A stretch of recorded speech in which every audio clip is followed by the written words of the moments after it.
از میکرده Hayda. bu mayonu deli.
Çok.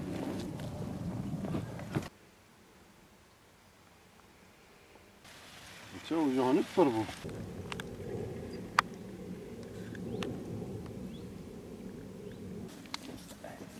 Şu akayım.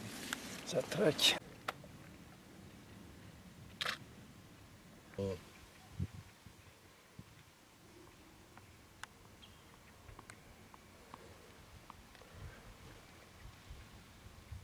Onları mı tanıyor? He?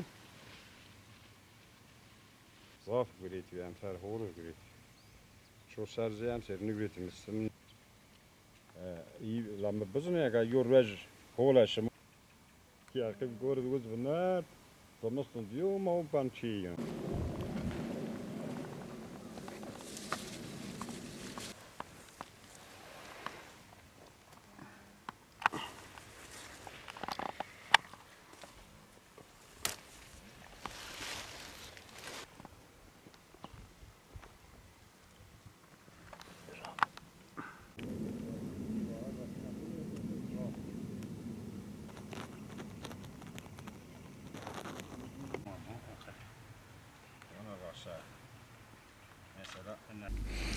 Ben Cuma Beklen, burada bu köyde Topalan'da yaşıyorum.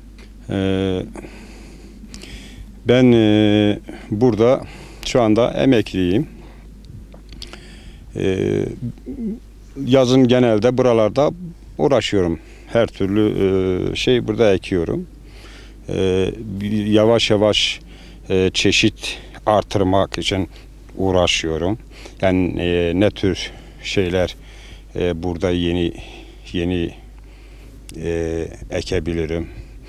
Bunun için uğraşıyorum. Ne ektiniz yani? Şu anda burada işte bu pepino, bu 2-3 senedir ekiyorum. Altın çilek ekiyorum. Merak benim doğaya çok bir merakım vardı zaten. Doğayı seviyorum. Hayatımda en güzel şeyi doğada buluyorum.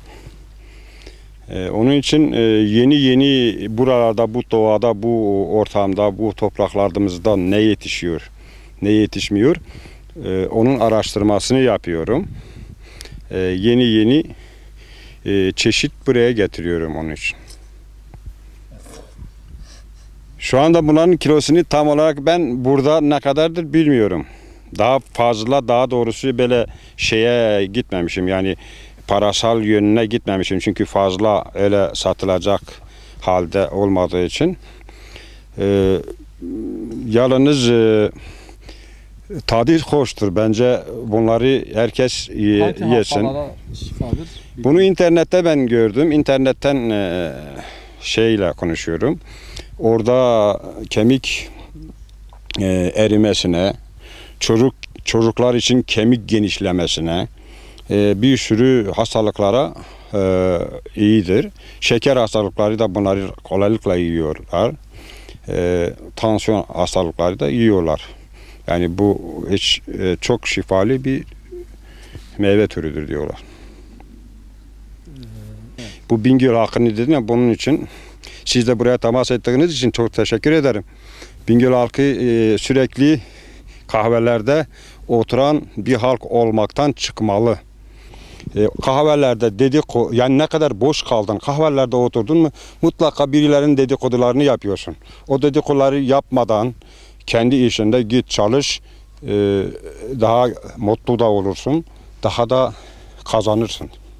İnsanlarımız çalışsın, çalıştın mı kazanır.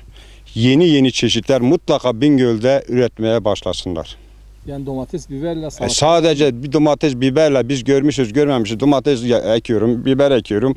Domates, biberi ben de ekmişim. Vardır. O da olsun tabii. Ama onun dışına çıkmalı. Yeni yani piyasadan ne çıkıyor, daha ne kazandırıyor, onun peşinde gitsinler. Bir şeyle yetinmesinler kimse. Koparıyorum.